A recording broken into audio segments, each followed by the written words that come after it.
Anyo ni moko kuom jotelo mawuok e gwenge mag Nyanza koro seyo piny owacho kuom loro kembe mag rego niang' kuom dweche 3. Jotelo go wacho ni mano en chenro mar thiro ochumi mag gwengego mana kaka ne otim e pok mar mbolea mane okete pinje moko to gin ok omigi. Edwin Okoth miyo ler mar wachno. Okang' mar piny owacho mar loro kembe mar rego niang' e moko kuom gwenge ma Nyanza kod Imbo mar Kenya koro medo kelo liet mana kaka jopur kod jopiny medo winjo pek mar okang' ma kamano. Jaod bura ma Ugunja Opiyo Wandai koro wacho ni kembe mag niang' ne onego we mondo ema one ka ginyalo dhi nyime kod rego kosoyo. Factory gi nikod management magi mung'eyo ndalo monego bed ni giepe kod ndalo monego bed ni gilore. Kendo ka niang' onge moromo to giwegi ging'eyo. Koro giloro kendgi to ginyiso chieng' ma gibiro yepe. Ok en tij sirkal kata afa nyiso gin loro dwe mar 8 nyaka dwe mar 12. Gema iluongo ni afa kata Agriculture and Food Authority ma Sugar Directorate ni iye onge kod teko mar loro factory mar niang' mora mora. Jaod bura no wacho ni nitiere chich ni mano yo mar thiro ochumi mag gwengego kendo chiwo thuolo ne jo ohala makelo sukari kowuok e pinje mamoko. Paro ma isiro kod nyawadgi ma Kisumu Central Joshua Oron. Adonge niang' onyuola niang'.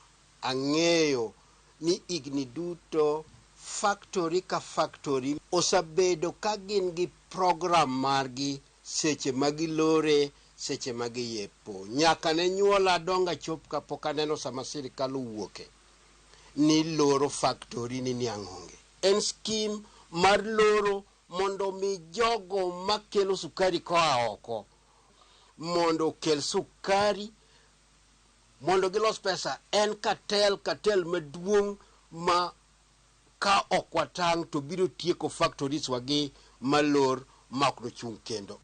Bad migawo mochung' ne cham e pacho ka afa ne oloro kembe mar rego sukari kaka Mumias, Zoia, Moroni kod Chemelil chakore dwe mar 7 nyaka dwe mar 11 e okang' mar weyo thuolo mondo niang' odongi. Loro ma kamano biro e kinde mantiere nok mar sukari kendo nengo oseidho nyaka Sh500 e kilo 2 ka migawo mar pur to osechiwo lesen ne weg ohala moko mabiro kelo sukari maromo tan 100,000 e pacho ka. Jotelo go bende wacho ni kata mana chenro mar pogo mbolea ma nengone ni piny bende ne ok otime yo makare. Up to now gwenge wago pok oyudo fertilizer. Tiende ni Kenya Kwanza tiyo kodwa gi opande. Koni giwacho koni to gima gitimo opogore gi gima giwacho. Dawaher nyiso gi ni pesa ma gitiyo kogo jo Siaya gi jo Homa Bay mago jo Kenya. Jopur mano otimo negi registration ok wadwar mokari. Wadwaro no miwa jowa fertilizer mapiyo kabisa nikech wan wabedo discriminated every time. Kana gima wawacho kani. Nika gimoro wuok ni to one aftermath. Kok wagore ne tok bi. Wan wajo Kenya mabe chulo suru kaka jomoko. Sirkal ok dwa miyo jodalawa fertilizer.